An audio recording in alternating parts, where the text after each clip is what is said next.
a un nuevo capítulo de Economía a Fondo. Gracias por estar ahí, por escucharnos a través de Radio Agricultura y vernos a través de Agricultura Televisión. Hoy día me encuentro con Juan Pablo Mate. Juan Pablo, bienvenido. Muchas gracias, Constanza. Gracias por estar con estar nosotros nuevamente en nuestro programa. Nuevamente. Economía a Fondo, sí. Vamos al fondo de la economía agrícola. Agrícola, sí, pues Juan Pablo, como muchos de ustedes saben, es secretario general de la SNA, la Sociedad Nacional de Agricultura, y hoy día nos acompaña porque vamos a conversar varios temas contingentes respecto de la economía, particularmente el mercado agroindustrial. Muy bien. Así que, bueno, vamos a conversar, Juan Pablo, porque queremos saber cuál es tu opinión respecto de hace varios meses ya y años incluso. Hemos visto como numerosas empresas agrícolas se han visto forzadas a cerrar o directamente han quebrado, digamos. ¿En qué situación se encuentran las empresas agrícolas en el país, dado el contexto económico en el que estábamos? Hoy día vemos que estamos un poquito repuntando, ¿no es cierto? El IMASEC de febrero fue 4,5, bastante más positivo de lo esperado. Hay perspectivas también de crecimiento para el país más positivas, pero ¿qué está pasando que la industria agrícola sigue aún en una situación crítica? Mira, tal vez primero tomarme lo último que decías justamente del crecimiento del país, una muy buena noticia, sin duda, pero yo creo que hay que hacer un doble clic, ¿cuál es el sustento permanente de ese crecimiento? Y como bien sabemos, el crecimiento sostenible de nuestra economía se sustenta también principalmente en la inversión. Y ahí tenemos una preocupación, fondo, porque la verdad que la inversión, lejos de crecer, cae. También la información, fondo, que entrega el Banco Central es que está cayendo la inversión, y por lo tanto eso es preocupante. Preocupante, fondo, porque eso te da las herramientas para que este crecimiento sea sostenible y genere desarrollo, genere empleo, genere fundamentalmente el crecimiento del país. Entonces, claro, que no sea una vez nomás, que no sea spot, que sea de febrero y después volvamos o no sea solo demanda. Si es solo demanda, al final también eso genera una presión inflacionaria, fondo, que ya hemos conocido en los años pasados, fondo, que es peligroso y que es doloroso y que afecta precisamente a la gente de menos recursos. Así que, bueno, pero miremos el lado lleno del vaso, y como buen agricultor somos optimistas siempre, fondo, y creemos que la próxima cosecha va a ser mejor. Tenemos buenas expectativas. La verdad que la agricultura es muy cíclica, Constanza. Fíjate que el año 2021, como hemos dicho, fue una suerte de tormenta perfecta, particularmente en el mundo de la fruticultura. Se dieron todos los aspectos para que fuera un pésimo, pero pésimo año. Con problemas de precio, con problemas logísticos, con alzas de costos. Realmente fue muy complicado, con precios malos en la venta. Sin embargo, esta temporada que está en curso, ya medio terminando, 2023-2024, en el mundo de la fruticultura va a ser extraordinaria. Mira, fíjate que hablaba otro día con unos fruticultores de la uva de mesa, que ha sido un cultivo que ha estado muy en tensión, y estiman que este va a ser el mejor año en 40 años. Los precios son extraordinarios. ¿Por qué? ¿Qué pasó? ¿Qué milagro hubo? No. Hubo una caída importante, 30% menos de producción en Perú, que es un competidor fuerte, importante. Sí, muy fuerte. Y también una caída en las primeras uvas en las últimas y en las primeras uvas de Estados Unidos, el mercado, que es el principal mercado que tenemos en el caso de la uva de mesa. Claro. Precio extraordinario. Bien. Bueno, la cereza, la verdad que estuvo muy bien. Estábamos preocupados de la primavera, que iba a ser muy lluviosa. Algunos agricultores se ven bastante afectados, pero fue solo al principio, y luego no hubo problema climático. Hubo una gran producción, se habla que se van a exportar en torno a unos 85 millones de cajas, y con muy buenos precios durante todo el periodo, especialmente en China. Entonces, perfecto. Y así uno puede hablar, los avellanos europeos también están con muy buenos precios. El aceite de oliva, para qué decir, hay un problema de stock mundial o de producción mundial de España e Italia por la sequía. Precios extraordinarios, así. Como también por otro lado, uno dice, bueno, los dolores, ¿dónde están? El mundo de la vitivinicultura está pasándolo muy mal. ¿Por qué? ¿Cuáles son los Porque hay una caída en la demanda internacional por el vino. Hubo también, a propósito de la pandemia y los problemas logísticos, los importadores tomaron mucha posición, mucho stock. Entonces, cuando vinieron después nuestros vitivinicultores, nuestras viñas chilenas, a nuevamente venderle a esos importadores en China, en Europa, en Estados Unidos, no me mande más, estoy lleno de stock, porque el consumo cayó. Exacto. Y entonces está muy estoqueado. Recién ahora, este año, afortunadamente, los primeros 2 meses del año son buenas noticias. Ha habido un rebote y está generándose una mayor demanda por el vino, pero particularmente en este minuto que se está en plena vendimia, la verdad que para el productor de uva vinífera no hay precio. El precio es bajísimo, hay poca demanda, está muy complicado. Esperamos que eso se revierta. Claro, vaya repuntando el resto del el año. mundo de los granos, Constanza, hemos estado con muchas discusiones públicas, el mundo de los granos, particularmente el mundo del trigo, Sí. también con un precio muy malo, con un precio que está internacionalmente muy caído, de nuevo por un problema de demanda, pero principalmente en este caso por problema de oferta. Ucrania y Rusia, nosotros no le compramos nada a ellos, pero sí son actores principalísimos a nivel En el mundial. mundo de los granos, sí. Y entonces, por su problema de la guerra que están viviendo, van y liquidan en Europa los granos porque necesitan recursos, dinero fresco. Y eso ha provocado una distorsión en el mercado, una caída importante en los precios a nivel internacional, y eso impacta en Chile, que importa más o menos el 55% del trigo. Entonces, el agricultor triguero está recibiendo un precio más bajo del costo. Está perdiendo plata en el promedio. De acuerdo. Ahí, bueno, hemos nosotros sugerido varias cosas, hemos sugerido de avanzar muy activamente en la agricultura de contrato. Aquellos que están con la agricultura de contrato entre la molinería y el productor triguero están dentro de una mejor condición. Un crédito cerealero para poder darle incentivo a que el agricultor siembre esta próxima temporada nuevamente trigo. Mejor información para poder tomar sus decisiones, fondos justamente de lo que está ocurriendo, la intención de siembra, Claro. de lo que va a ser internacional. Bueno, hay Juan Pablo, muchos ciclos. ¿Y esas iniciativas las han presentado a las autoridades? Así ¿Cómo Claro, estamos han tratado de nosotros, tú empujarlas? sabes, la Asociación Nacional de Agricultura, bajo la SNA hay 45 gremios, Sí. y hay gremios que son específicos y particulares justamente que están en los temas de grano. Y hemos estado trabajando con ellos, con Sofo, con la Agroyanquihue, con la Zabal, con la agricultura, los agricultores de Ñuble, con Socavío, etcétera, trabajando con los molineros también, trabajando en estas medidas para salir en ayuda en el corto plazo de los productores de trigo, que son, por supuesto, los que más nos preocupan, que están viviendo una situación muy difícil, Muy compleja. y presentándole esto a la autoridad. Claro. Ahí hay una mesa del trigo a nivel nacional que convoca el Ministerio de Agricultura para poner estos temas a fondo y buscar soluciones. ¿Y hay avances al respecto? Son difíciles, en el gobierno, el Ministerio de Agricultura, hay una institución que se llama Cotriza, que tiene como rol intervenir en el mercado y generar un incentivo. Nosotros hemos pedido que no solamente, o tal vez no tanto, salga a comprar, sino que salga más bien a ofrecer una facilidad de guarda. ¿Qué es lo que ocurre? El agricultor, en este caso el triguero, cosecha en un momento dado del año. Claro. Y tiene la presión por vender. Y tengo que vender, entonces genera una presión logística y de precio también. Entonces, en la medida que a lo mejor tenga facilidad para poder vender durante el año en forma más escalonada, Claro, a no través de un proceso de guarda. Claro, no en un minuto dado, ¿no? Exactamente, estos fondos ahí poder dar un ambiente más tranquilo, más relajado en la comercialización, Claro. y eventualmente pueda conseguir un mejor precio. Así que, a tu pregunta, y estas empresas que justamente muestran, ¿no es cierto?, la entidad nacional, fondo hoy día se llaman de reemprendimiento, ¿no es cierto?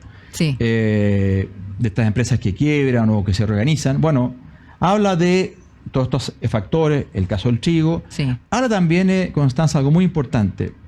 La agricultura está hoy día, y como siempre, expuesta al clima, pero hoy día estamos expuestos a un clima, la verdad es que muy loco. Peor todavía, sí. Este cambio climático nos ha traído una situación muy compleja, Sí. que no solamente tiene que ver con un déficit hídrico, también tiene que ver con lluvias imprevistas, granizo, viento. Entonces, Claro, eso que requiere... no son parte de la estacionalidad normal como la habíamos visto hasta ahora, digamos. Y eso requiere, Constanza, tecnología. Ya. Y esa tecnología vale plata.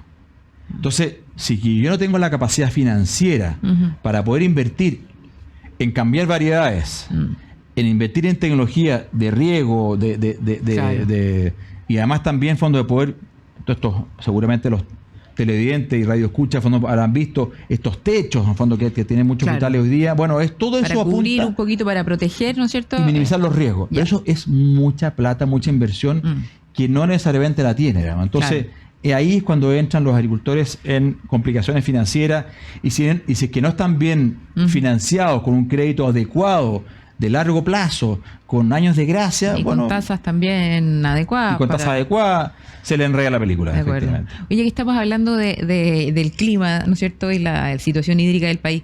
Entendemos que la cuarta región está realmente en una situación de colapso respecto al tema hídrico. Independiente de eso, me imagino que además hay otros sectores, no sé cuáles, si nos pueden mencionar cuáles son, ya que tenemos claridad de la cuarta región, y cuáles son los sectores también más afectados por el tema hídrico. O sea, ¿qué tipo de agricultura es la que más se ve afectada en este sentido? Bueno, en general toda, porque sin agua no hay agricultura. No hay nada, sin agua no hay agricultura y no hay alimentos. Ese es el eslogan que habla de la realidad. Fíjate que el último invierno Chile estuvo expuesto a la corriente del Niño. Así es. Y esta corriente del Niño nos trajo una buena noticia. Nos trajo lluvia, nos trajo una acumulación de nieve en la cordillera, que es el gran embalse natural que tenemos. Así es. Sin embargo, hay otro amigo que al rato más bien es un enemigo, que es el anticiclón del Pacífico, que no permitió el paso de los frentes de mal tiempo que tuvimos durante el invierno hacia la zona más norte. Por lo tanto, en Coquimbo, Constanza, no llovió prácticamente nada. Cayeron 12 milímetros en toda la temporada de lluvia y no se acumuló prácticamente nada de nieve. Por lo tanto, el resto de Chile hacia el sur del país, la verdad que tuvimos una temporada muy buena desde el punto de vista de la lluvia, desde el punto de vista de la acumulación de nieve, y por tanto desde el punto de vista del riego.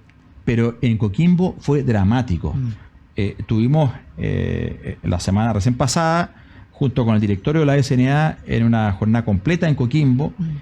Los embalses están hoy día a un nivel del 5%. O sea, imagínate. En promedio. Es el Puclaro, ¿no? El Puclaro, el Paloma, el Recoleta. Bueno, la verdad que tú sabes que la región de Coquimbo es la región que tiene mayor infraestructura hídrica de acumulación. La mayor cantidad de embalses que hay están ahí. La verdad que no sabía. Pero estaban tan secos.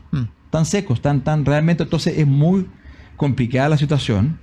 Afortunadamente, y también producto de las gestiones que se han estado haciendo, el Ministerio de Agricultura y el Ministerio de Obras Públicas se dispuso se abrió unos pozos que están ahí en la cabecera del Puclaro, justamente para ayudar a rellenar en algún grado el Puclaro, dar un poquito más de factibilidad hídrica. Se está también haciendo, peticiones para cubrir los canales de distribución de las aguas de modo que no haya pérdida ninguna. Pero el drama es el siguiente, Constanza. En los últimos 10 años, la región de Coquimbo ha perdido, los agricultores de la región de Coquimbo han perdido el 50% de su patrimonio desde el punto de vista de las plantaciones que ahí habían. Ha caído un 50%. La verdad es que es probable que tenga que caer otro tanto más para generar un balance de acuerdo a la realidad, que ya es estructural. Claro. Está sin duda alguna, y uno ve las tendencias de acumulación de nieve y de precipitaciones en esa región los últimos 10 años, y todo va a la baja. Entonces, los agricultores van a tener que hacerse cargo de decir, no puedo persistir con esta superficie, tengo que disminuirme a un tercio, a un 20% de lo que tenía, para hacerlo sustentable. No sacamos nada con tener una plantación que no la va a poder regar y por tanto va a morir, digamos. Y la inversión que ahí se hizo se pierde. Se pierde completamente. Bueno, y además ahora tenemos el fenómeno de la niña que está anunciado. El fenómeno de la niña, en fondo, que en realidad, claro, en teoría, yo todavía soy de nuevo optimista porque, ojo, hablando con expertos agroclimatólogos, dicen, cuidado, porque han habido en la historia reciente periodo de fenómeno de niña con lluvia. Con lluvia invernal. Ojalá. Ojalá sí sea, o tal vez no tanto lluvia invernal, pero sí nieve, que es muy importante. Chile tiene reserva natural que es la cordillera. Si se acumula nieve, sería una muy buena noticia para poder dar una cierta tranquilidad y no vivir nuevamente una situación a nivel nacional completa, no solamente en Coquimbo, sino que completo de esa falta de agua que es muy, muy grave. Juan Pablo, estos días hemos estado también viendo cómo los trabajadores portuarios anuncian, ya están en paro derechamente, lo habían anunciado hace unos días y ya están en paro en estos días directamente. Y por supuesto que dentro de los más afectados están los exportadores de fruta. ¿Ustedes tienen alguna evaluación respecto de las pérdidas que esto pudiese generar? Independiente de que, claro, a medida que van aumentando los días, por supuesto que van aumentando las pérdidas, ¿no es cierto? Y además del deterioro, y ahí bien digo, de la imagen país, que también es súper relevante. Nosotros tenemos, como Chile, en términos de agricultura, yo entiendo que tenemos una muy buena imagen hacia afuera, ¿no es cierto? No solamente por la calidad de los productos, sino que además por el cumplimiento, por los altos estándares. Cumplir los compromisos, exactamente. Claro, ¿cómo nos afecta esto? No, una pésima noticia, Constanza. Mira, yo conversando incluso con ellos, digamos, uno tal vez puede llegar a entender, ¿no es cierto?, fondo ciertas demandas. Y lo que también conversábamos, oye, qué importante es que estas mesas de diálogo que se instalan para resolver problemas que se plantean, primero, cuando se plantean problemas hacia la autoridad debiera de ser lo suficientemente clara y transparente, decir, mira, de esto podemos conversar y podemos avanzar. De esto otro, estas cuatro peticiones, no claro, por tal y cual motivo. Claro. Y no generar una expectativa en que no, sí, conversemos y vamos ahí dando vueltas, como decimos en el campo, embolillando la perdiz. Sino que partamos de esta cuestión, lo que se puede conversar y lo que no hay posibilidad de avance. Ahora, sobre las cosas que en realidad se puede avanzar, qué importante es que haya un inicio de la mesa de trabajo y un término de la mesa de trabajo. Lo que entonces plantean en el mundo de los portuarios es que los han dado vuelta, claro, vais paseado, esto, lo otro. Entonces, compromisos que no se cumplen, mira, esto se va a resolver en tanto tiempo, no se resuelve, se avanza, entonces se dilata. Entonces la verdad que es muy, muy delicado. Ahora, claramente nosotros, bajo ningún punto de vista, avalamos que esto significa entonces una medida de fuerza como un paro, por el impacto que tiene al país en completo. Exacto. Y evidentemente a la agricultura, que vivimos y trabajamos con productos perecibles. O sea, aquí no es un problema de que en verdad es un producto que yo, ya está, tengo un fierro, tengo un auto que me voy a demorar 2 semanas más. Claro. Tal vez no importa tanto. Sí. Aquí o se exporta hoy día o se pierde. Se echa a perder y se pierde. Entonces, además se pierde la comida, que es lo que son. Es una locura. Es una locura, realmente. Fíjate que nosotros, y ahí hay un llamado a los legisladores, porque está durmiendo un proyecto de ley que hace algunos años se presentó, que habla, y esto es una idea que ocurre en otras partes del mundo, por ejemplo en Estados Unidos, de que el mundo de los perecibles tenga un tratamiento distinto. Ya está, sabe que más por tales buenas razones se produjo un paro, ojalá no ocurra, portuario, logístico, vial, qué sé yo, pero el mundo de los alimentos no puede sufrir esa paralización, justamente porque se pierde la comida, por favor. La comida, sí. Entonces, llamado al mundo legislativo, fondo, para que retomen ese proyecto. Lo consideren como un elemento crítico. ¿No? Claro, exactamente. Por supuesto. La estimación nuestra, Constanza, si esta cuestión persiste, hoy día estamos, en este minuto, yo diría que queda aproximadamente un 30%, 40% de la exportación de uva de mesa, un 100% de la exportación de kiwi, un 80% de la exportación de manzana, un 70% de la exportación de avellanos europeos, por darte algunos elementos. También, ojo, la importación de trigo. Claro, por supuesto. Chile importa trigo para su harina, para su pan, para la gente, más o menos el 55%, un 60% del maíz también se importa para la alimentación de las aves, de los cerdos, un 60%, 55% se importa de la carne roja. Bueno, todo eso se traba. Hay una afectación tremenda. O sea, nuestro cálculo es esta cuestión así en el extremo y dura, no sé, 3 semanas. Puede ser, estamos hablando de cifras de $1,5 millones, $2 millones en pérdidas directas hacia los agricultores, en pérdidas directas de empleo a mucha gente que está trabajando hoy día en los campos, que en el fondo los agricultores dirán, ¿sabe qué más? Vamos a parar la cosecha porque no sé si es que voy a poder... Voy a embalarla, voy a enfriarla y después no sé si pueda exportarla. Entonces, paro aquí, digamos. Entonces, pérdidas de empleo. La verdad que es tremendo. Es muy tremendo, muy dramático. Tenemos que ir cerrando este primer bloque de Economía a Fondo, pero brevemente, Juan Pablo, por favor. ¿Cuáles son los principales incentivos para impulsar el sector agrícola? Tres, ¿qué crees tú que seguridad hídrica, fundamental. Seguridad como un todo. Nosotros estamos muy preocupados respecto de la seguridad y el orden público. Sí. Y mercados abiertos y transparentes para poder comercializar nuestros productos. Inversión también. Muy rápido, ¿eh? Muy bien, muchas gracias. Bueno, vamos a unos comerciales y seguimos ya después en el segundo bloque de Economía a Fondo. Los espero, no se vayan. En EY sabemos que los cambios son constantes y que tu negocio debe adaptarse para responder a todos estos nuevos desafíos. EY, construyendo un mejor mundo de negocios. ¿Sabías que la clave para una sonrisa saludable está en una buena higiene oral? En Curaprox lo sabemos y por esto te ofrecemos productos suizos premium para toda la familia. Disponibles en curaprox.cl.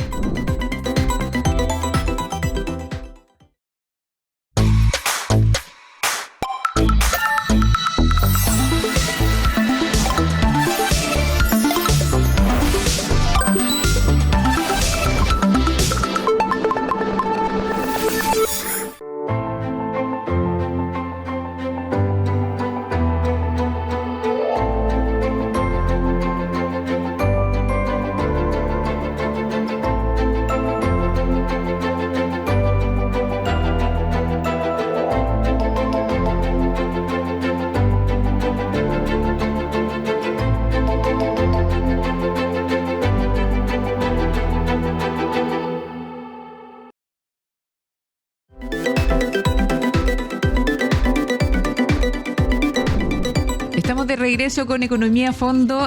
Ahora vamos a hablar de economía, para la redundancia. Y para eso estamos con Jorge Rojas. Jorge, bienvenido. Gracias por acompañarnos. Muchas gracias por la invitación, Constanza. Sí, contarles, bueno, Jorge ya es segunda vez que nos acompaña, así que ya está asiduo de Economía a Fondo. Jorge es economista, es doctor en Economía de la Universidad de Washington y además es director del Magíster en Economía y Ciencias de Datos de la UNAV. Sí. ¿Lo dije bien? Perfecto. De corrido. Sí, muchas gracias. Gracias a ti, Jorge. Bueno, esta ha sido una semana súper noticiosa respecto a los temas económicos del país. Tuvimos el lunes, ¿cómo se llama? El dato del IMASEC, que llegó, el IMASEC de febrero, quiero decir, que el IMASEC es el índice mensual, IMASEC, índice mensual de actividad económica. Ahí sí, gracias, Jorge. Sobre el mes de febrero, ya lo dije, y es importante porque quiere decir cuánto refleja, ¿no es cierto?, el crecimiento que tuvimos durante ese mes, que llegó a un 4,5%. Correcto. ¿Ya? ¿A qué se debió ese crecimiento? Cuéntanos cuáles son los principales factores, Jorge, si nos puedes guiar. Claro, es súper importante, o sea, el IMASEC básicamente es un proxy, ¿cierto?, una estimación de la producción, ¿ya? Entonces, básicamente es como una estimación mensual de lo que sería el Producto Interno Bruto, ¿ya? Entonces, es una buena noticia, pero siempre estas noticias hay que tratar de analizarlas y entender bien cuál es el origen. Ya. Entonces, el IMASEC de febrero fue un 4,5%, lo cual es un valor importante. Ahora, nosotros deberíamos idealmente estar creciendo siempre a ese ritmo, ¿sí?, todos los meses, de manera de poder tener un crecimiento anual del orden del 5 o 6%, que es lo que el país necesita para poder seguir, digamos, mejorando la calidad de vida. Como ahora lo teníamos hace varios años atrás. No lo teníamos hace bastante tiempo. Sí. Ya primero el estallido social, después la pandemia, después vino la recuperación y ahí tuvimos un poco estos crecimientos. Pero lo que sucede con el mes de febrero de este año es que fue un mes bisiesto, lo que significa que tiene un día más, y por lo tanto hay un día más para poder producir. Y como acá lo que se mide es la producción, entonces si tengo un día más para producir, naturalmente que el índice debería aumentar. Claro. El segundo componente a tener en consideración es la base de referencia, es decir, con qué mes de qué año nos estamos comparando, y nos estamos comparando con un mes de un año que fue muy bajo en producción. O sea, el crecimiento económico, ¿cierto?, del año 2023 fue solamente de un 0,2%, lo que significa que estamos comparando con un año donde crecimos poco. Por lo tanto, cualquier crecimiento que tengamos adicional se va a ver amplificado un poco por ese efecto de la base. Claro, la base de comparación es muy mala. Exacto, la base de comparación es mala, ¿cierto?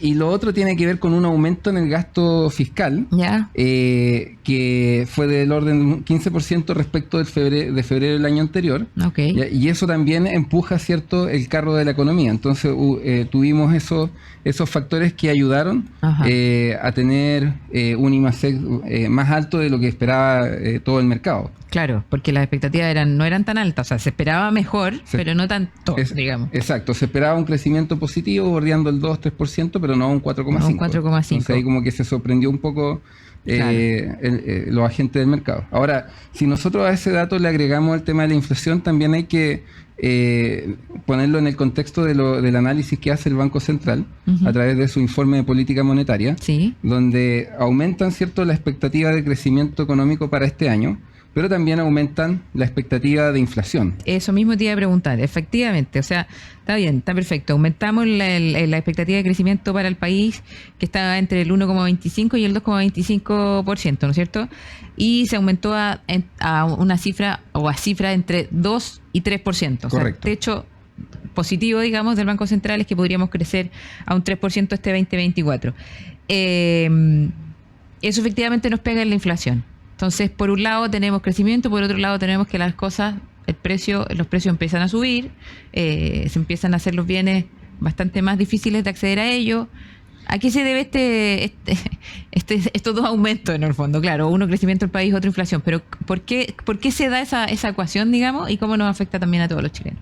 Claro, o sea, lo que sucede acá es que el Banco Central, ¿cierto?, hace corrección de las expectativas que se generaban para este año, aumentando el crecimiento, cual es una buena noticia, pero postergando para el 2025 alcanzar la inflación del 3%, y la corrige a un 3,8%, que es casi un 4% de inflación este año. Esto ocurre básicamente por que se está proyectando tener una política monetaria que va a continuar con reducciones de la tasa de interés que son importantes. Jorge, ¿y tú crees que va a seguir en 75 puntos base la reducción de la tasa? Yo creo que va a depender un poco de cómo vayan saliendo, ¿cierto?, los datos de inflación de abril, de mayo, pero yo estimaría que se va a mantener entre 75 puntos base y 50 puntos base. Esto justamente para poder dar el estímulo que la economía necesita para poder seguir creciendo, y también considerando que en Estados Unidos la Reserva Federal, a través de su presidente Jerome Powell, dijeron esta semana, de hecho, que la expectativa que tenían era de que la inflación estaba en la trayectoria que ellos pensaban. Por lo tanto, con eso, al decir eso, están dando a entender que ellos también van a ir bajando la tasa de interés. Entonces, si Estados Unidos la baja, nosotros también tenemos como más cierto grado de libertad para poder bajarla. Perfecto.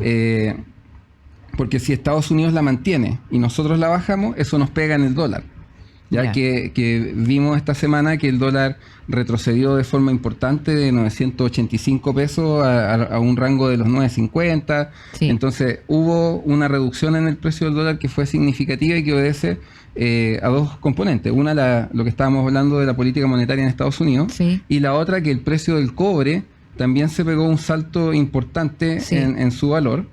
Y esto obedece a una expectativa también global de que al mundo le debería ir mejor que el año pasado, a China, Estados Unidos, y por lo tanto también Chile, que es un país que está integrado económicamente de forma muy importante con estos dos países. Entonces, es ahí el crecimiento positivo, y la inflación, si bien es cierto, nos vamos a demorar un poquito más en alcanzarla. Un 4%, la verdad que para lo que son los países de la región es bastante bueno, bastante razonable. En comparación, claro. Lo que pasa es que estábamos acostumbrados también a inflaciones a veces... es que, claro, estábamos acostumbrados a un estándar, ¿cierto?, de un 3%. Y claro, sube de 3 a 4 y nos preocupa un poco.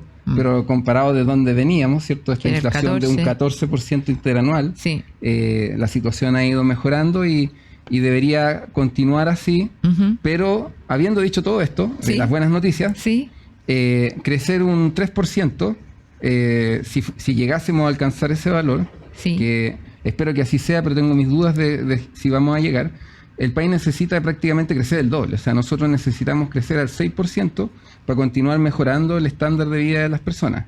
Con un 2% no nos alcanza para mucho, la verdad. Producto del crecimiento de la población también. Claro. O sea que son expectativas de crecimiento un poco mejores, pero no suficientes en el fondo. Falta, claro. Se necesita liberalizar un poco más la economía, abrazar más el pragmatismo, potenciar los acuerdos comerciales y generar un marco de competencia en igualdad de condiciones. Porque lo que nosotros vimos hace poco con la situación de la siderúrgica en Huachipato es que el acero chino básicamente nos saca de competencia porque es más barato. Pero lo que uno debe preguntarse es por qué ellos producen tanto más barato. ¿Estarán cumpliendo, digamos, las mismas normativas medioambientales que nosotros? las mismas regulaciones del mercado laboral que nosotros. Entonces hay que tratar de entender eso. Cosa de, digamos, tener un comercio internacional que respete, digamos, el principio de reciprocidad en términos de los aranceles aduaneros, pero también los estándares de producción. Claro, que nos haga también a nosotros más competitivos o igual de competitivos, o por lo menos acercarnos un poco más, porque las diferencias parece que son abismantes y no logramos, nos dejan fuera del mercado, por así decirlo. Lo que tú dices es súper cierto, porque o sea, Chile tiene un problema de que llevamos 20 años de estancamiento productivo. O sea, si nosotros no logramos también mejorar nuestra productividad y ser más competitivos a nivel internacional, claro, nos va a pasar con el acero y después nos va a empezar a pasar con una serie de otras cosas. Claro. Y por eso es que es tan importante abrazar ciertas herramientas complementarias a la productividad humana, como la inteligencia artificial. Claro, como las tecnologías. La tecnología en general, claro, y la inteligencia artificial, sobre todo para la prestación de servicios, claro, la automatización de procesos, etcétera. O sea, ese es el futuro, si queremos mantenernos en carrera. Claro, y ahí nos falta inversión propia, local, y la inversión externa también. ¿Cómo lo ves tú? ¿Dónde debería estar el foco de la inversión en esos temas? Ya, bueno. Puede ser una pregunta muy general. Sí, no, súper general, pero súper buena pregunta, porque de hecho eso también es otro tema que el Banco Central destaca en su informe de política monetaria. Ya. O sea, en el informe de política monetaria el Banco Central dice, mira, tenemos este crecimiento que va a ser, que es la buena noticia, ¿cierto? La inflación va a ser un poquito más alta de lo que esperábamos, pero tampoco es un número tan terrible. Sin embargo, el dato de inversión es preocupante, porque en 2023 cayó entre el 1 y el 2%, no recuerdo el número exacto, pero se proyecta que este año va a caer más que el anterior. O sea, va a haber una contracción de la inversión que va a ser mayor que lo que pasó el año 2023, y eso es preocupante. ¿Por qué? Porque podemos tener un crecimiento económico del orden del 3% este año, pero puede ser algo transitorio, y nosotros los economistas siempre estamos preocupados del largo plazo. Claro. Entonces, pareciera que vamos a seguir pegados en este crecimiento tendencial del 2%, si es que no somos capaces de incentivar la inversión, que finalmente es la que nos permite tener una mayor producción para el futuro. Jorge, también veía y escuchaba a la presidenta del Banco Central, la Rosana Costa, también mencionando las expectativas de crecimiento para los próximos años, no solamente para el 2024, sino que 2025, 2026, Correcto. Que me llama mucho la atención que son menores también. Exacto. O sea, son de un poco lo que estabas diciendo tú, ¿no es cierto? Me engancho de ahí porque hablaba de porcentaje ni siquiera del 2%, en el caso, si mal no recuerdo, el caso del 2025, 1,5% de crecimiento. Entonces, para uno, ciudadano de a pie, en el fondo, que no maneja bien estos temas, parece un contrasentido el que te comenten, te informen que las expectativas de crecimiento van a ser de un 3% para este año y el próximo van a bajar. O sea, ¿cómo? ¿Hacia dónde estamos yendo entonces? Eso es lo que se pregunta el ciudadano de a pie. Exactamente, o sea, esa es la complejidad que tiene esta situación, de que pareciera que son shocks transitorios que obedecen un poco a una situación mundial y al gasto público, ¿cierto? Que es importante el gasto público para empujar, pero sin el sector privado eso no es sostenible. Claro. O sea, porque si nosotros aumentamos el gasto público de manera persistente en el tiempo, finalmente lo que termina ocurriendo es que tenemos que subir los impuestos.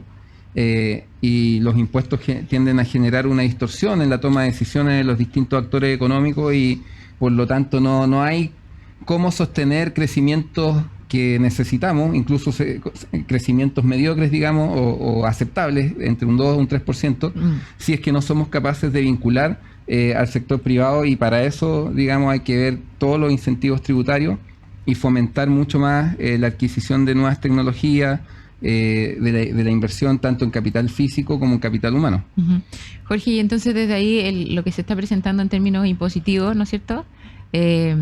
¿No sería suficiente? También o sea, en el fondo la rebaja de impuestos a las empresas no incentivaría, o sea, no sería determinante como para incentivar la inversión, porque es un punto, si mal no recuerdo.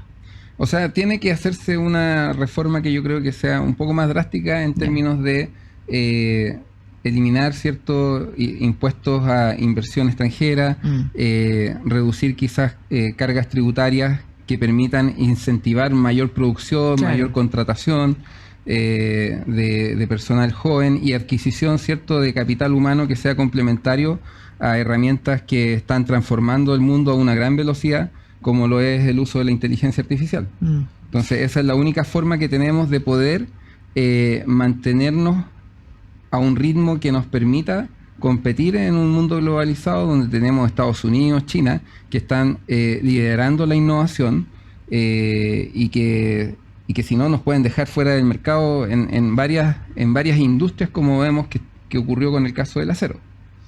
Sí, también en el informe de política monetaria, y además tú lo acabas de comentar, el cobre creció mucho, ¿no es cierto? El precio del cobre aumentó y en el informe de política monetaria, por lo que escuché en la presentación que hizo Rosana Costa, también señalaban que el precio del cobre había también tenido un aumento, no solamente porque haya como un aumento en la construcción, digamos, en los temas de construcción que requieren mucho cobre, claro, ¿no es cierto? Demanda, sino que además más bien en temas como de construcciones, de transmisión, ¿no es cierto? Como el cobre es un transmisor en el fondo de eléctrico muy importante, y tenía que ver eso con el desarrollo de, por ejemplo, los autos eléctricos y esta serie de nuevos productos, por así decirlo, que están generando el mundo y particularmente China. Entonces, están también cambiando los incentivos, no sé si la palabra es los incentivos, pero están cambiando también las fuentes desde donde nosotros como productores o extractores de cobre estamos también vendiendo el producto. Eso va a pasar también, esperas que pase con otro tipo de o sea, no solamente, con el cobre, sino que ojalá mejorar el tema del acero, pero con otro de los grandes productos que nosotros exportamos. O sea, yo creo que lo que tú estás diciendo da en el clavo, o sea, de la transformación que estamos sufriendo como a nivel mundial. A nivel mundial, claro. En la demanda, o sea, porque típicamente la demanda de cobre era justamente por temas de construcción, claro. Entonces, de hecho, un ejemplo bien interesante es cuando Donald Trump en su primera candidatura habla de la construcción del muro, etcétera, y cuando gana la elección, el precio de los commodities, particularmente el del cobre, ese día, el día posterior a la elección, subió de forma importante por esta expectativa de una mayor demanda. Claro. Después se racionalizó un poco lo que pasó y empezó a disminuir el precio. Y hoy día, efectivamente, muchos autos eléctricos, o sea, Tesla partió, pero hay una serie de otras compañías que están empezando también a hacer no solamente autos híbridos, sino que autos 100% eléctricos. Claro. Y esa demanda está pasando con el cobre y también se espera que ocurra con el litio. ¿Ya? O sea, ahí tenemos otra oportunidad que tampoco estamos somos un país bastante bendecido, porque primero pasó con el salitre, después salió salitre sintético y empezó el cobre. Ahora el cobre se ha mantenido, pero se va a acabar en algún momento, pero claro, tenemos la explotación de litio. Entonces tenemos que ser capaces de aprovechar bien estos recursos naturales y que en lugar de que se hable de la maldición de los recursos naturales, se hable de lo que realmente es, que es una bendición, los recursos naturales, y poder tomar esos recursos, generar fondos de pensiones, generar fondos soberanos, generar una cantidad de inversión, ¿cierto?, en el capital humano del futuro que necesitamos para poder competir en un mundo que va a ser cada vez más cercano al mundo de los servicios que al mundo de la manufactura. Claro. Bueno, tenemos más o menos claro cuáles son los desafíos para el país. Ojalá que las autoridades lo tengan también o vayan avanzando en ese camino, digamos, porque todos queremos crecer y que nos vaya mejor como país. Así que muchas gracias, Jorge, por estar con nosotros, por acompañarnos nuevamente en Economía a Fondo. Esperamos que vuelvas próximamente al programa. Vamos a ir a unos comerciales y volvemos con el último bloque de Economía a Fondo en unos minutos. En EY sabemos que los cambios son constantes y que tu negocio debe adaptarse para responder a todos estos nuevos desafíos. EY, construyendo un mejor mundo de negocios. ¿Sabías que la clave para una sonrisa saludable está en una buena higiene oral? En Curaprox lo sabemos y por esto te ofrecemos productos suizos premium para toda la familia, disponibles en curaprox.cl.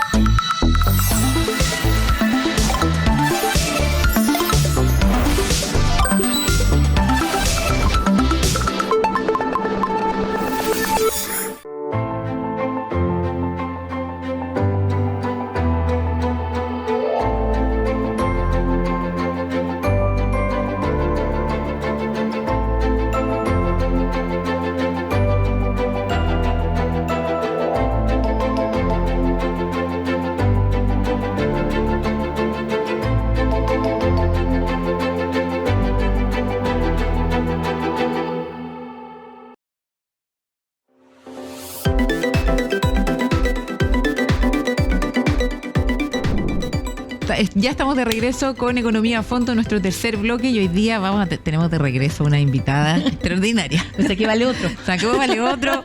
Javiera Contreras, socia líder de impuestos de EY. Javi, bienvenida nuevamente. Dijimos la semana pasada que te íbamos a volver a invitar porque quedamos con el tema antiilusión sin conversar, así que aquí está. Aquí estoy. Muchas gracias porque es súper entretenido. Sí, lo pasamos bien además. Sí, nos reímos. Temas que a veces son un poco más densos. Estuvo muy interesante, muy entretenido. Así que lo que se promete se cumple, señores. Así que estamos acá con la Javi. Vamos a hablar del tema de elusión, ¿no es cierto? Vamos a hablar respecto de los avances de la norma antielusiva y los proyectos además que se vienen con el tema del pacto fiscal. La primera pregunta: ¿cuáles son los principales desafíos del país en materia de prevención y detención de elusión de impuestos? Bueno, ahí es bien complejo abordar el tema porque yo creo que todos recordamos el famoso informe Llorat, donde se dijo que había una elusión de como el 50% impuesto a la renta, en un 18% en temas de IVA. Todo el mercado reaccionó, pero ¿de qué estamos hablando? Si eso eran montos importantes del PIB, entonces que se estaban eludiendo. Claro. Y de dónde venían los datos. Y la verdad es que ese informe fue súper criticado. ¿Ya? Y yo no soy quien para decir la metodología que ocuparon o no, pero al menos nos dejó dudas razonables de la metodología utilizada, porque es bien difícil calcular qué es lo que se está eludiendo, porque ¿cómo calculas eso? Entonces, ¿qué metodología se ocupó? Y ahí claro, es donde vinieron las críticas. Entonces, primero, decir que yo creo que los datos hoy día no existen para saber exactamente cuánto se está eludiendo. ¿Ya? Perfecto. Ahora, eso no significa que no haya que hacer algo con la elusión. Exactamente, ¿ya? claro. Entonces, nosotros tenemos una norma general antilusiva que nos vamos a meter al tiro en eso, pero antes yo creo que es importante compartir también que el proyecto ya presentado trae algunas nuevas ideas, innovaciones en cuanto a acuerdos colaborativos con la autoridad tributaria que yo creo que son el camino correcto. Ya. Yo creo que es súper importante que las empresas sientan orgullo de los impuestos que están pagando, y de hecho en el mundo existe un concepto que es sostenibilidad tributaria, que es cuando la empresa en su estado financiero revela qué paga y por qué paga, qué gastos, cuando ocupa depreciación acelerada, cuando no, claro, por qué le da la base imponible que le da, y entonces cuando tú lo ves en los estados financieros tienes como mucha claridad y transparencia. Claro. A eso deberíamos apuntar como sociedad. Hoy día no tenemos eso. No, hoy día en el fondo son algunas empresas que son más bien corporaciones multinacionales que traen prácticas desde afuera, Claro. tienen eso metido en el ADN. Ahora no puedo decir, porque sé que existen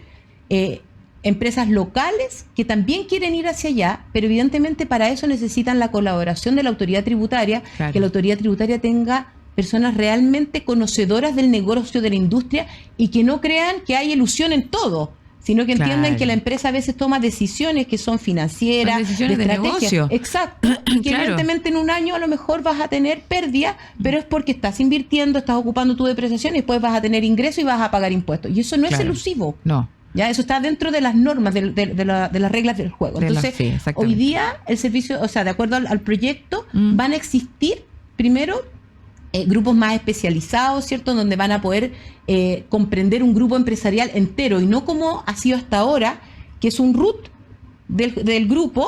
Claro. Y al otro root lo miro por separado, entonces no entiendo el conjunto de la operación. Exacto. Entonces, eso yo creo que va a ayudar también los acuerdos de colaboración, que como te digo es un concepto que en otras jurisdicciones es bien relevante, en donde las empresas tienen como un ejecutivo de cuenta que entiende el negocio, entiende en qué etapa, en qué ciclo está, Claro. y van pudiendo comprender mucho más rápido y hacen zoom.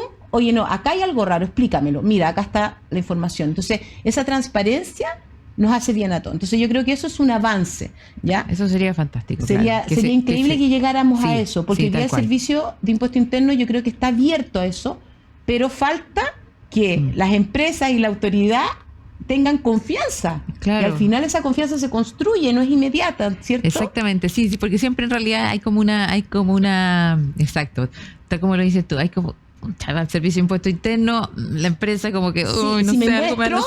capaz que me digan, me van a salir a cobrar y entonces hay y con desconfianza. razón, sí, un temor. Porque obvio, nadie quiere en el fondo que te caiga el fiscalizador encima, Claro. estar con liquidaciones de impuestos, dando explicaciones al corporativo, qué fue lo que Exacto. pasó. Entonces, Y por yo otro creo lado que- el servicio también, porque no transparenta en este punto, que tiene de ¿Y dónde está la malo, información? que estará escondiendo. Claro, yo te diría que además Chile ha transitado evidentemente y desde quizás prácticas de planificación tributaria en que eran más agresivas. O sea, cuando yo empecé a trabajar, que no vamos a decir el año, pero es hace harto tiempo No es atrás, se vendían las empresas con pérdida. Oye, ¿quién tiene una empresa con pérdida? O sea, eso era algo que se hacía hasta que llegó un cambio normativo que impidió que se compraran empresas con pérdida. Entonces, la normativa ha ido avanzando, los equipos tributarios de los asesores y también de las empresas se han puesto más sofisticados, ¿cierto? Y han entendido que acá hay como un principio de, oye, es bueno pagar impuestos cuando corresponde, cuando estamos ganando y tenemos buenos ingresos y utilidades, hay que pagar. Claro. Ya, entonces eso yo creo que es algo que va en camino y que algunas partes de este proyecto de cumplimiento tributario tienen eso, y esa parte me encanta. Perfecto. Eso la parte que no me encanta. ¿Cuál es la parte que no te gusta? Es la de la norma general antilusiva. ¿Y por qué? Y aquí no quiero para nada dar la lata, voy a tratar de ser súper cortito en esto, pero dale.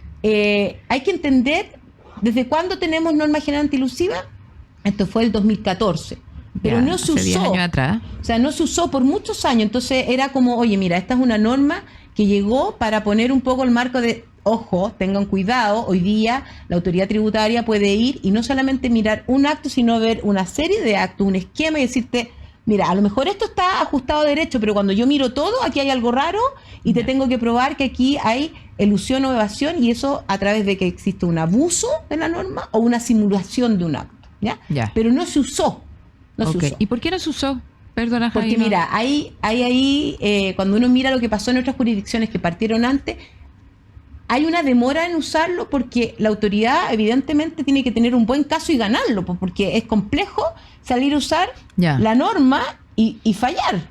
Entonces, yo creo, y esto son suposiciones, que el Servicio de Impuesto Interno probablemente estuvo esperando que hubiera un caso en que era bien claro, porque el peso de la prueba según la norma actual está en la autoridad, no en el contribuyente. Yo tengo como autoridad que probar que hubo simulación o abuso y que por lo tanto hubo elusión o evasión, ¿ya? Claro, por eso se demora. En el fondo el trabajo completo se le lleva la autoridad, servicio. En este caso el Servicio de Impuesto Interno. Exacto. Entonces, nosotros estábamos esperando, entre medio salían estos catálogos de esquemas tributarios, que era como otro cuco que de repente salía porque iba aumentando, muchos de esos casos bien discutibles, pero finalmente, hoy día, cuando estamos, y esto es lo interesante, en paralelo, discutiendo según el proyecto presentado una reforma a la norma general antilusiva, estamos viendo los primeros casos de uso. ¿Ya? Entonces, es bien entretenido ver cómo se va armando este cuento, porque resulta que hace 2 semanas atrás sale el primer fallo, ¿ya?, del Tribunal Tributario Aduanero, que dice que la autoridad tributaria tiene razón y que en el caso requerido sí hubo elusión. ¿Ya? Entonces y en paralelo, otros empiezan a recibir citaciones por casos iguales a ese. Y el caso elegido por el Servicio de Impuesto Interno es un caso en que nosotros como asesores tributarios hubiéramos pensado que no era el mejor de los casos para elegir. O sea, no era un caso donde iba a ganar. ¿Por qué? Porque se trata de financiamiento extranjero a empresas relacionadas en Chile con una tasa de impuesto adicional reducida, que en vez de pagar 35 pagas 4 cuando cumples ciertos requisitos. Pero para cumplir esos requisitos, tú tenías que hacer un registro frente al Servicio de Impuesto Interno. Perfecto. Y el servicio te decía, sí, efectivamente usted es institución financiera y por lo tanto accede a la tasa reducida. Ya, del 4%. Es del 4%. O sea, entonces, está ok. Está ok, te da un check. Ya. Y de hecho, era tanto así que esto era un registro voluntario. Entonces, dentro del mundo tributario se decía, bueno, esto es algo que es bueno tener porque es como tu mantita de seguridad, el servicio te dijo que sí, pero si tú llegaras a cumplir todos los requisitos, igual puedes ocupar el 4. Claro, sin esa necesidad. Sin necesidad, pero todos hicieron la pega, se registraron, y hay como 60 instituciones financieras registradas con el Servicio de Impuesto Interno. De acuerdo. ¿Ya? Pero resulta que hoy día la misma autoridad tributaria está persiguiendo instituciones financieras registradas por ellos mismos, diciendo que, ok, puede que tú hayas tenido una institución registrada, pero cuando yo miro cómo fue tu financiamiento, no te compro que tú eras realmente una institución financiera, y yo creo que acá lo que tú estabas haciendo era otra cosa, así que no te dejo aplicar el 4, quiero que apliques el 35. Entonces, pero un contrasentido total de parte de la autoridad. De la autoridad, pero el tribunal le dio la razón en primera instancia. Esto se sigue en el fondo ahora el curso judicial, pero lo que te quiero decir es que con la norma actual, sin ningún cambio, con el peso de la prueba en la autoridad tributaria, en un caso que para los que nos dedicamos a impuestos era un súper mal caso para el Servicio de Impuesto Interno, ganó. Entonces uno dice, bueno, entonces ¿cuál es la necesidad de hacer los cambios a la norma que presentó el proyecto. ¿Y cuáles son esos cambios? Mayores atribuciones a la autoridad tributaria. Hoy día la autoridad, como te decía, tiene el peso, ¿cierto? Claro. Y tiene que ir al tribunal tributario para decirle, mire, yo le pedí la información al contribuyente, la revisé y creo que aquí hay ilusión por esto, y lo tiene que probar. Y el tribunal le tiene que decir sí o no.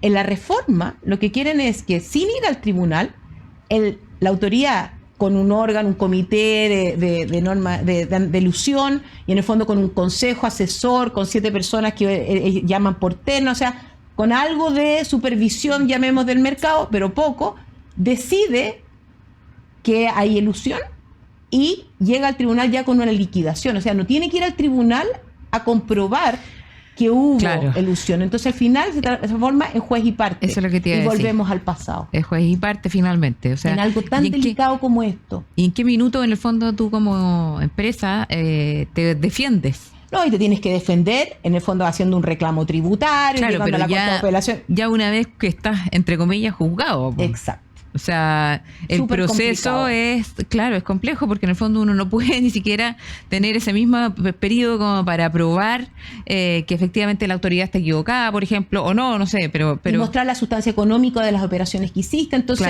a mí me parece que esto, tratando de hacer como una analogía como bien simplista, es como que tú vas y te compras zapatos nuevos y tienes que ver si te sirven o no, y antes de caminar los primeros 100 metros, no sabéis que cambiémoslo, y no te diste la oportunidad de ver si con eso cojeabas, si te dolía el talón, cómo funcionaba, nada.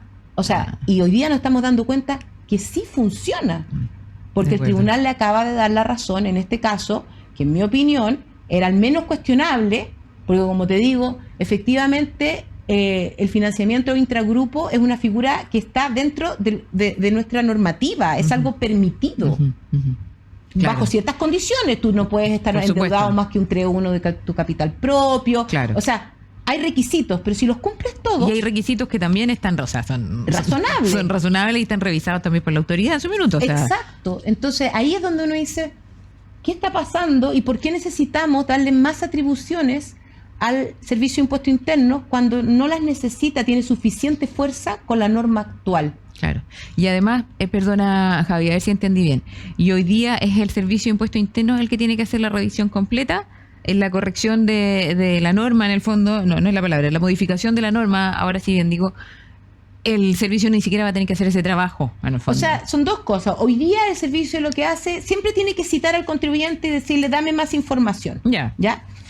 Pero hoy día el Servicio de Impuesto Interno tiene que ir al tribunal y decir, mire, yo le pedí más información al contribuyente y le estoy requiriendo que se pronuncie respecto a la ilusión con estas pruebas. Y probar, el servicio tiene que decir, yo pedí información y yo requiero esto y acá está el caso que yo armo. Perfecto. Y el tribunal le podrá dar o no la razón a la autoridad tributaria. En la modificación que están proponiendo, el proceso cambia. Entonces el servicio tiene que citar, pero dice una frase, pero el contribuyente deberá probar y aportar antecedentes que prueben sustancia económica. O sea, dio vuelta a la prueba. Pasa, o sea, a ti, claro. Ahora tú tienes que probarle al servicio, no al tribunal.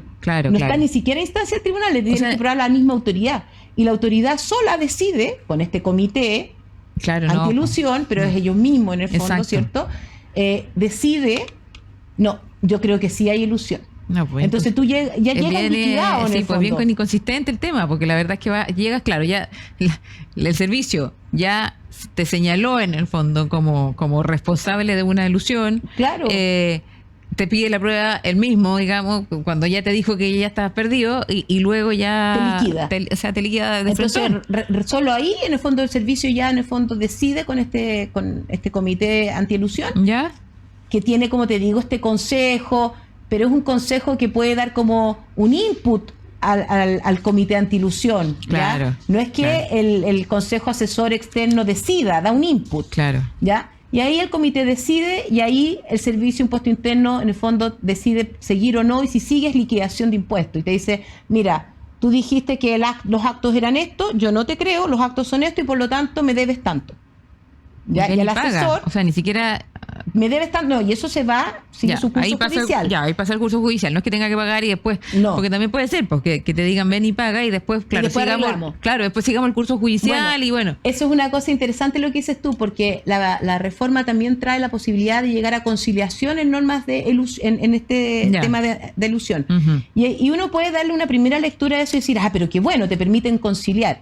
Pero si tú lo piensas, desde la perspectiva de la autoridad, yo te puedo decir conciliemos, porque si yo hoy día no tengo que ir a un tribunal a conseguir que diga que hay elusión, yo puedo hoy día hacer 100 casos en vez de 10 de elusión. Claro. Si logro que concilien 50% de los casos, ya, ya recaudé. Claro, ¿Y cuál es la probabilidad que la empresa, en el fondo, que está señalada como que eludió, frente al servicio de impuesto interno, frente a la... conciliemos? Claro. Como todo juicio siempre te dice, es mejor un mal arreglo, ¿cierto?, que un buen juicio. Exacto. Porque salís rápido, ya te pago, aunque sea un 20% de lo que me estás diciendo. Más encima ni siquiera es real, digamos, esa ilusión. Exacto. O sea, más encima estáis pagando por algo que no es hecho. Es como por el derecho pase, es que ya es listo, toma. No, es bastante injusto, me parece. Entonces, yo creo que no soy experta, pero por lo que escucho, Javi, la verdad parece que es un tema bastante complejo. Lo complejo de todo esto y lo que a mí lo que más me perturba es que cuando nosotros estamos en una discusión país de atraer más inversión, ¿cierto? Y estamos diciendo la economía tiene que mejorar. Lo que uno tiene que entregarle a los jugadores es certeza. Estas son las reglas del juego. Exacto. Independiente de que a uno le guste o no le guste, estas son las reglas del juego y cada uno verá con esas reglas del juego, aplicará la estrategia y en temas de ilusión existe la economía de opción. Frente a dos caminos tú puedes legítimamente elegir uno u otro, ¿cierto? Sí, claro. Pero lo que no puede pasar es que esa certeza, después de jugado el partido, y te cambie las reglas, como está pasando hoy día, ¿cierto? Entonces yo creo que eso es lo complejo, porque al final el mercado se queda con una sensación de, oye, yo hice todo por el libro. Claro. Pensé que era lo correcto, seguí la norma, me registré con el servicio, el financiamiento. Pensé que era lo correcto, además, según lo solicitado y lo establecido por la autoridad. O sea, no es que solamente lo pensó. Me adhería a la norma. Que en esa época, evidentemente, es distinta a las normas que existen hoy, pero uno tenía las reglas de ese momento, porque hoy día están citando a instituciones financieras que hicieron préstamos el 2016, el 2017, 18, que las reglas eran unas, que hoy día han variado, no tanto, pero han variado, ¿ya? Entonces, la verdad es que yo creo que esa falta de certeza es lo más preocupante. Yo creo que para una empresa diseñar ahora cualquier cosa es como, pero ¿cómo lo hago? Yo me pregunto si la autoridad conversa entre ellos, digamos. O sea, porque me parece bastante insólito que estemos conversando sobre esto cuando estamos efectivamente, como tú mencionas, en una etapa donde necesitamos inversión, donde necesitamos certeza, donde necesitamos crecer, y para eso, claro, imagínate tener la autoridad como juez y parte en una situación tan compleja como la de elusión y evasión. Y hoy día, es grave. Como te digo, además el tema del daño reputacional. O sea, además, una cosa es pasar por caja, duele. Exacto. Sí, pero para muchas empresas el daño reputacional es súper fuerte. O sea, y empresas que han pagado impuestos muchos años y de repente dicen, sí, pero esto estuvo mal, pero sí, ¿cómo? Sí, y ahí te marcan para siempre. Para siempre. Javi, estamos llegando al final del programa. ¿Algún tema adicional que quieras agregar respecto a esto? O sea, no sé, no realmente. Lo único que te digo es que yo creo que estamos en un momento bien crítico, que hay que observar lo que está pasando. Perfecto. Bueno, atención entonces a la autoridad. Son súper buenos los comentarios y tuvimos ya ahora la conversación que teníamos pendiente. Vamos cerrando el programa. De nuevo se me pasó volando este bloque con Javiera Contreras de EY. Nada, los dejo invitados a un próximo Economía a Fondo y esperamos tener a Javi de nuevo para conversar sobre este y otros temas. Muchas gracias. Que estén súper bien. Nos vemos. Chao, chao.